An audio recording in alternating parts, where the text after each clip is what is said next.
Big Boss Malayalam season 6 അവസാനിച്ചിട്ട് ആഴ്ചകളായി. ജിൻഡോ ആയിരുന്നു 6ാം സീസണിലെ വിജയി. എന്നാൽ ബിഗ് ബോസ് മലയാളം സീസൺ 6നെ കുറിച്ചുള്ള ചർച്ചകളിൽ ആദ്യം ഉയർന്നു വരിക ജാസ്മിന്റെ പേരായിരിക്കും എന്ന കാര്യത്തിൽ യാതൊരു തർക്കവുമില്ല.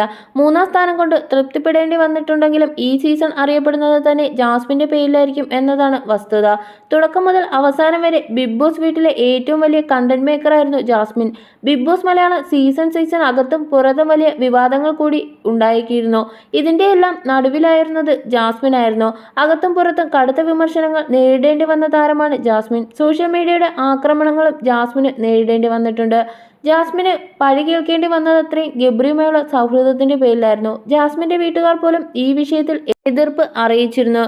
ജാസ്മിന്റെ പറഞ്ഞു വെച്ചിരുന്ന വിവാഹത്തെ പോലും ഈ സൗഹൃദം ബാധിച്ചിരുന്നു. ഇരുവരും മുൻകൂട്ടി തയ്യാറാക്കി വന്ന ലവ് ട്രാക്ക് കളിക്കുന്നുവെന്നു മുതൽ പല വിമർശനങ്ങളും ഈ സൗഹൃദം നേരിടേണ്ടി വന്നിരുന്നു. എന്നാൽ ആ വിമർശനങ്ങളെയൊക്കെ അവഗണിച്ച് മുന്നോട്ടു പോവുകയാണ് ഇരുവരും ചെയ്തത്. ഷോയിൽ നിന്നും പുറത്തു വന്ന ശേഷവും ജാസ്മിന്റെയും ഗബ്രിയുടെയും സൗഹൃദത്തിന് യാതൊരു കൂട്ടവും സംഭവിച്ചിട്ടേയില്ല. ഇപ്പോഴത്തെ ഉദ്ഘാടന വേദികളിലെല്ലാം ഒരുമിച്ചാണ് ജാസ്മിനും ഗബ്രിയും എത്തുന്നത്. കഴിഞ്ഞ ദിവസം പാലക്കാട് ഒരു ഉദ്ഘാടനത്തിന് ഇരുവരും ഒരുമിച്ചെത്തിയത് വൈറലായിരുന്നു.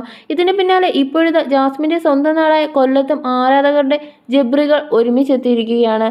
ഇതിനിടെ തങ്ങൾ ഒരുമിച്ചെത്തുന്നത് വെറുക്കുന്നവർക്കുള്ള മറുപടിയായിട്ടാണോ എന്ന ചോദ്യത്തിന് മറുപടി നൽകുകയാണ് ജാസ്മിനും ഗബ്രിയും. കൊല്ലത്ത് ഉദ്ഘാടന പരിപാടിയിൽ മാധ്യമങ്ങളോട് സംസാരിക്കുകയായിരുന്നു ജാസ്മിനും ഗബ്രിയും. ഹേറ്റേഴ്സിനുള്ള മറുപടി ഒരാൾക്കും മറുപടിയായിട്ടല്ല നൽകുന്നത്. നമുക്ക് ആദ്യമേ ഉണ്ടായിരുന്ന ഫീലിങ്സും ഇമോഷൻസും ഒക്കെ സത്യസന്ധമായിരുന്നു. അതങ്ങനെ തന്നെ പോകുന്നു. ആരെയും കാണിക്കാൻ വേണ്ടിയോ ആരെങ്കിലും കാണിച്ചത് മാറ്റി ചെയ്യാൻ വേണ്ടിയോ ആരുടെയെങ്കിലും അഭിപ്രായങ്ങൾ മാറ്റാൻ വേണ്ടിയോ ഒന്നുമല്ല. ഞങ്ങൾ ഇങ്ങനെ തന്നെയായിരുന്നു ഹൗസിനകത്തും. അത് നിങ്ങളിലേക്ക് എത്രത്തോളം എത്തിയിട്ടുണ്ടെന്ന് അറിയില്ല എന്നാണ് ഗബ്രി പറയുന്നത്. ഞാനും എപ്പിസോഡുകളൊന്നും കണ്ടിട്ടില്ല. കൂടുതലും കണ്ടത് നെഗറ്റീവ് ആണെന്നാണ് മനസ്സിലാവുന്നത്. ഞങ്ങൾ വീടിനകത്തും ഇങ്ങനെ തന്നെയായിരുന്നു. ഇണക്കങ്ങളും പിണക്കങ്ങളും ഒരു മനുഷ്യനുമുള്ള എല്ലാ വികാരങ്ങളും ഉണ്ടായിരുന്നു.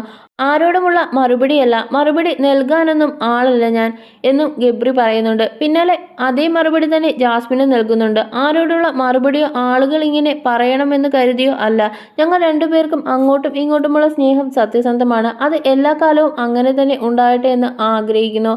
അത്രയുള്ളൂ എന്നാണ് ജാസ്മിൻ പറഞ്ഞത്.